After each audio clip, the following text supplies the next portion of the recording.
It all began when the Crawfords family moved into Blackwood Manor, a grand yet weathered old house sitting isolated on the foggy edge of the English moors. The house was massive, with tall shadowed windows and overgrown gardens. The Crawfords, delighted to start a new life away from the city, couldn't have known what awaited them within these walls.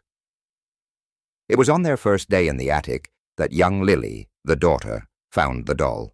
Tucked away in a dusty trunk, its porcelain face was cracked, with one eye missing, and its once beautiful lace dress was frayed and yellowed with age. But something about it captivated her.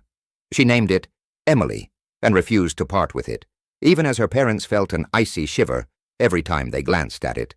Soon after Lily brought Emily the doll into her room, strange things began to happen in Blackwood Manor.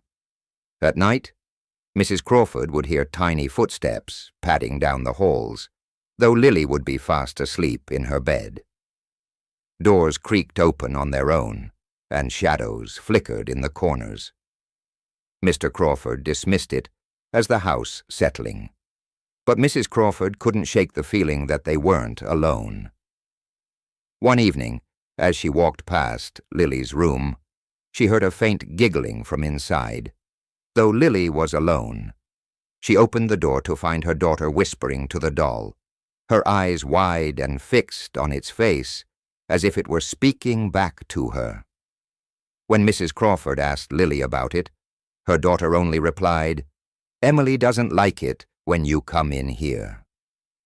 One stormy night, the Crawfords were jolted awake by the sound of shattering glass. Rushing downstairs, they found the antique mirror in the living room smashed into pieces, as if struck by something heavy. Standing there amid the shards was the doll. The family was horrified. How had it gotten there from Lily's room? Lily started screaming. Emily didn't mean to scare you, but there was a dark look in her eyes, something that made Mrs. Crawford feel a pang of fear in her heart. Mr. Crawford picked up the doll and locked it away in a chest in the basement. But as they walked back upstairs, they felt a creeping chill behind them, a presence following, as if someone or something was furious with them. As days passed, the hauntings grew worse. Doors would slam shut without warning. Mrs. Crawford began finding scratches on her arms and legs when she woke up, while Mr. Crawford developed a mysterious cough that no doctor could diagnose. Lily grew pale, her face drawn, and she rarely spoke, spending her time staring at the locked door to the basement, whispering, "Emily wants out." The Crawfords hired a local priest to bless the house, but as he started chanting, all the lights went out.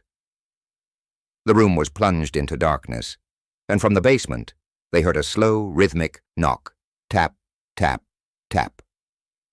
As the rhythmic knocking from the basement grew louder, the priest hesitated, clutching his rosary tightly. The air in the room grew thick, almost suffocating, as an oppressive energy filled the space. The candles flickered wildly, and an unearthly groan echoed through the manor. Summoning his courage, the priest continued the blessing, his voice trembling but firm.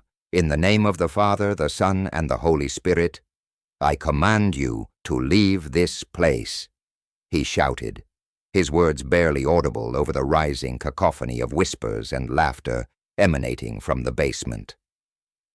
Suddenly, the basement door flung open with a deafening bang, and the priest was thrown backward by an unseen force. He hit the wall, gasping for air, as a chilling laughter echoed through the house. "You cannot save them," a voice hissed, cold and sharp. The priest, shaken but determined, struggled to his feet. "We must leave now," he urged the Crawfords. "This entity is beyond anything I've encountered. It's tied to that doll." He refused to abandon the family, but stayed with them until they decided to leave the place. One evening, Mrs. Crawford heard laughter from the basement. Rushing down, she found the basement door unlocked and open. She stepped inside, only to see Lily sitting cross-legged in front of the chest, whispering to the doll that lay on the floor. Lily's voice was low, almost like a chant. As Mrs. Crawford approached, Lily turned, her eyes dull and distant. "Emily wants us to stay here forever, Mommy. She doesn't want us to leave," terrified. Mrs. Crawford reached for her daughter, but felt an invisible hand slap her away. The doll's face twisted in the dim light, its single cracked eye glinting with malice. The Crawfords knew they had to leave. That night, they packed hurriedly, barely able to see through their fear. But as they opened the front door, they heard a child's laughter echo down the stairs. It was Lily's voice, but Lily was standing right beside them, holding tightly to her mother's hand, terrified. They turned to see the doll, Emily, sitting at the top of the stairs, grinning, its broken eye fixed on them. "You can't leave me." A faint whisper seemed to echo through the halls.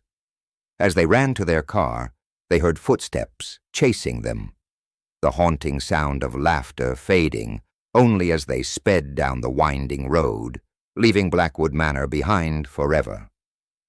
The Crawfords never returned to Blackwood Manor, but they could never quite escape the feeling that they were being watched.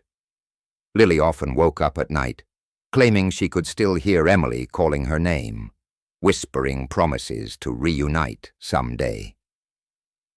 The manor remained empty, its halls silent except for the faint sound of a child's laughter that local villagers swore they could hear on quiet, foggy nights.